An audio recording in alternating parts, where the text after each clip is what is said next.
Hello friends, myself Professor Chetan Birla, and today we are going to discuss the topic probability. Yes, probability के आज हम कुछ MCQ solve करने वाले हैं. Let's go to question number 1. Two balls are drawn from a bag containing 5 white and 7 black balls at random.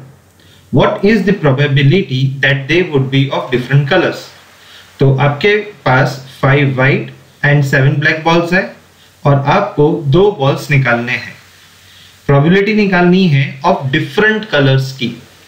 Options A B C D दे दिया गया है. It's given to you. So 5 white balls जो है 5, black balls is 7, total balls हो जाएंगे 12, that is 5 plus 7. n is equal to 12c2, that is 2 balls are drawn from a bag. Now 12c2 को हम सॉल्व कैसे करेंगे? So that is 12 multiply 11 divided by 2 into 1. इसे solve करेंगे तो मिलेगा 66. इवेंट A है हमारा balls of different colors. That is one is white and one is black. तो m is equal to 5c1 white के लिए, ब्लैक बॉल्स है 7, बीच में है and, so multiply 7c1. So 5c1 and 7c1 को सॉल्व करेंगे तो we will get 5 multiply 7, that is m is equal to 35. Probability of a is equal to m upon n. m की value है 35, n की value है 66, so that is 35 upon 66. Now जब हम options में देखेंगे तो option A is the correct answer. Moving towards the question number 2. What is the chance of throwing at least 7 in a single cast with 2 dice? Question बोलता है आपके पास 2 dice है और उसमें आपको throwing at least 7 in a single cast. Now at least 7 in single cast का मतलब है कि सम मुझे 7 चाहिए. यस, सम मतलब 2 डाइस का टोटल 7 एंड 7 से ऊपर का चाहिए, बिकॉज वर्ड है at least. Options A B C D दे दिया गया है. थ्रोइंग 2 डाइस तो n is equal to 36 sample space होंगे. इवेंट ए चाहिए, the chance of throwing at least 7 in a single cast. So that is x is greater than equal to 7. X greater than 7, 8, 9, 10, 11, 12.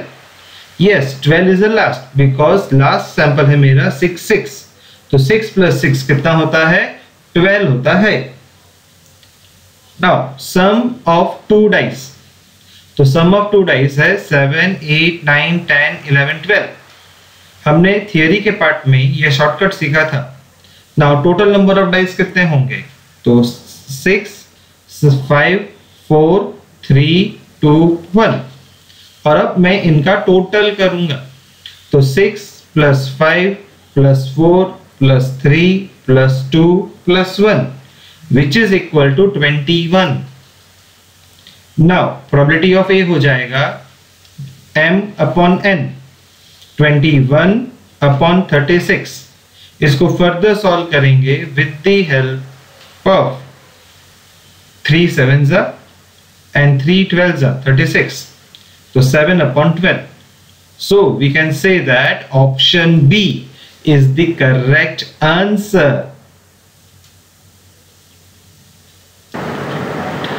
Question number 3. What is the chance of getting at least one defective item if 3 items are drawn randomly from a lot containing 6 items, of which 2 are defective item?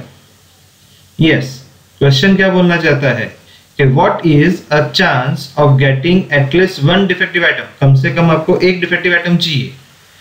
If 3 items are drawn randomly from a lot containing 6 items, तो आपके पास n जो है वो 6 है. 6 में से आपको 3 items draw करने हैं और उसमें से एटलीस्ट एक डिफेक्टिव तो होना चाहिए. So total items is equal to 6, defective items हमारे पास है 2, so number of defective items कितने हो जाएंगे 4, n is equal to 6c3 because 3 items are drawn randomly. Now 6c3 का मतलब हो जाएगा 6 से 3 steps पीछे, तो 6 into 5 into 4 divided by 3 to 1. So 3 to 1 होता है 6 and ऊपर है न्यूमरेटर में 6 कैंसिल हो जाएगा, तो 5 into 4 20. So we can say that n6c3 is equal to कितना हो गया 20 हो गया. Probability of at least one defective chain. At least one defective का मतलब है एक डिफेक्टिव भी हो सकता है, दो डिफेक्टिव भी हो सकता है. तो हम लोग क्या करते हैं, उल्टा फाइंड ये करते हैं कि let 1 minus probability of no defective. अगर एक भी डिफेक्टिव नहीं है उसको मैं अगर 1 में से माइनस कर दूं तो मुझे मिल जाएगा probability at least 1 is defective. So 1 minus no defective है 4 आइटम्स, तो 4c3 डिवाइडेड बाय 20, क्योंकि n6c3 20 है. 4c3 निकालेंगे तो 4 multiply 3 multiply 2 divided by 3 to 1, तो मुझे 4 मिलेगा. So equals to 1 minus 4 upon 20 is equal to 1 minus 4 की टेबल में 4 1 4 4 5 20, तो 1 डिवाइडेड बाय 5. नाउ एलसीएम लेंगे 5, तो 5 माइनस 1 करेंगे 4, तो 4 divided by 5 is the answer. 4 divided by 5 होता है 0.8. So we can say that option C is the correct answer.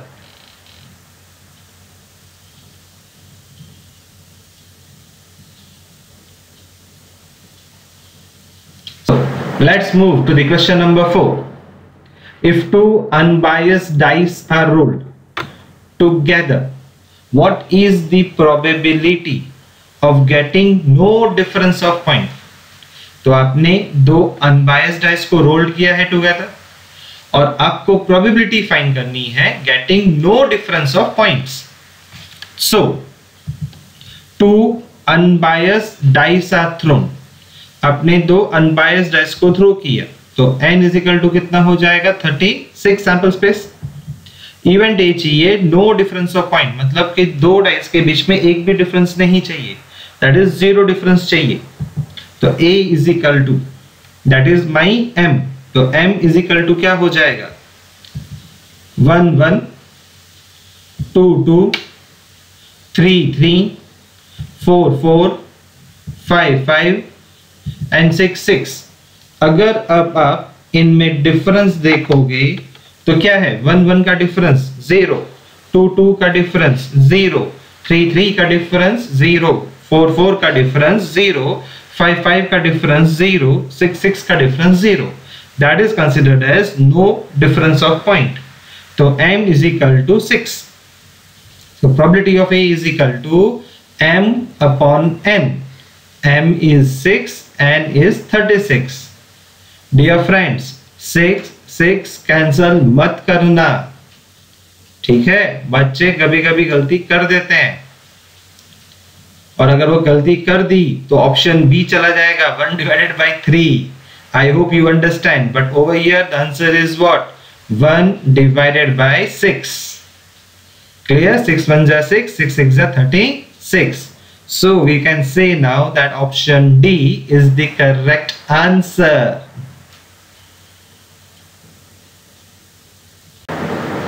चलिए चलते हैं क्वेश्चन नंबर 5 की तरफ. There are 10 balls numbered from 1 to 10 in a box. If one of them is selected at random, what is the probability that the number printed on the ball would be an odd number greater than 4?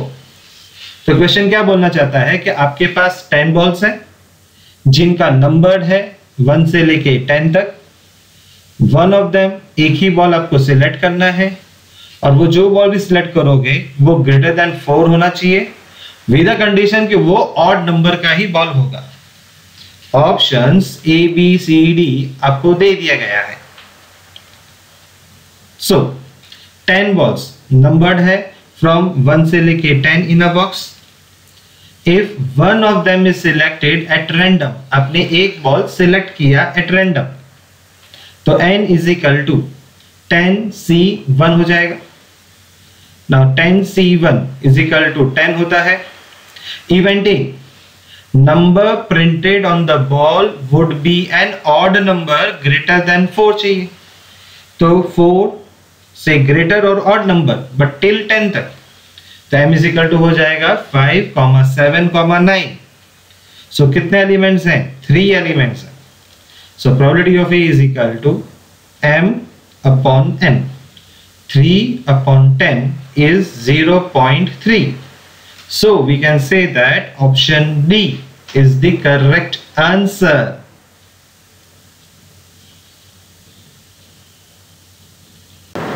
Moving towards the question number 6. Following are the wages of 8 workers in rupees 50, 62, 40, 70, 45, 56, 32, 45. If one of the worker is selected at random, what is the probability that his wage would be lower than average wage? तो question के अंदर में ये बोला है कि 8 workers का wages दे दिया गया है, आपको सिर्फ एक वर्कर सिलेक्ट करना है जिसका वेज एवरेज वेज से काफी लोअर हो। Options A, B, C, D आपके सामने हैं। सो एवरेज वेज निकालना है वर्कर्स का। The wages of 8 workers in rupees is 50, 62, 40, 70, 45, 56, 32, 45। Average wage निकालेंगे, that is sigma x upon n is equal to, so that means 50 plus 62 plus 40 plus 70 plus 45 plus 56 plus 32 plus 45 will divide by 8। अब आप इसको 8 से divide करेंगे, तो जब आपने इसको 8 से डिवाइड किया तो पहले तो आपको टोटल करना पड़ेगा। Yes, the total is 400 divided by 8। तो 400 को जब मैं 8 से डिवाइड करूंगा तो आई विल गेट 50। तो 50 is my average wage. What is my event A? Wages lower than average wage चाहिए। तो अब एवरेज वेज 50 से नीचे कितने वर्कर्स हैं ये फाइंड करना है। तो m इज इक्वल टू सबसे पहले 40, then 45, then 32, then 45। So total 4 workers. तो P of A is equal to 4 upon 8. That is 0.5. So we can say that option B is the correct answer.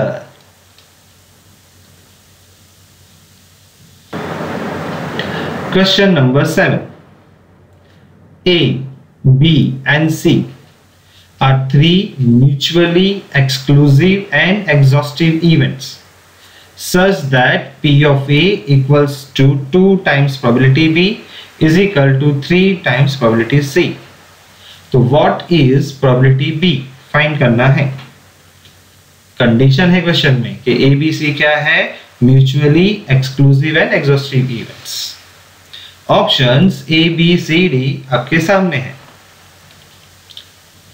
Now P of A is equal to 2 times PB is equal to 3 times PC। तो भाई PB क्या है? Question mark.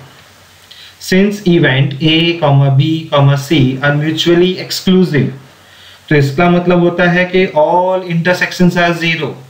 A intersection B 0, B intersection C 0, C intersection A 0, A intersection B intersection C भी 0। तो सारे intersections क्या हो जाएंगे? 0। Since A, B and C are exhaustive है, तो एग्जॉस्टिव का मतलब है it is always equal to 1। सो probability of A union B union C equals to क्या हो गया? 1। So 1 is equal to probability of A plus probability of B plus probability of C। Now V है probability of A is equal to 2 times probability B is equal to 3 times probability C. इसको equal to K कर दिया, proportion में एक K method है, तो यहां से हमें बोल सकते हैं कि P of A is equal to K, तो 2B P is equal to K, तो probability of B is equal to क्या हो जाएगा, K divided by 2। उसी तरीके से अब probability C का निकालेंगे, so 3 times probability C is equal to K, तो probability C is equal to K divided by 3 हो गया। अब हम इसे फॉर्मूला में सब्स्टिट्यूट करते हैं, तो 1 is equal to P of A plus P of B plus P of C। 1 is equal to P of A की जगह पे K, PB की जगह पे K divided by 2 plus PC की जगह पे K divided by 3। Now 1 is equal to, I will take the LCM, तो LCM of 1, 2 and 3, 1 किसके नीचे है भाई, K के नीचे है, तो उसका LCM आएगा 6, so that means K will multiply 6, तो 6K plus 3K, क्योंकि 2 को 6 बनाने के लिए मुझे 3 से मल्टीप्लाई करना पड़ेगा, उसी तरीके से 3 को 6 बनाने के लिए मुझे 2 के साथ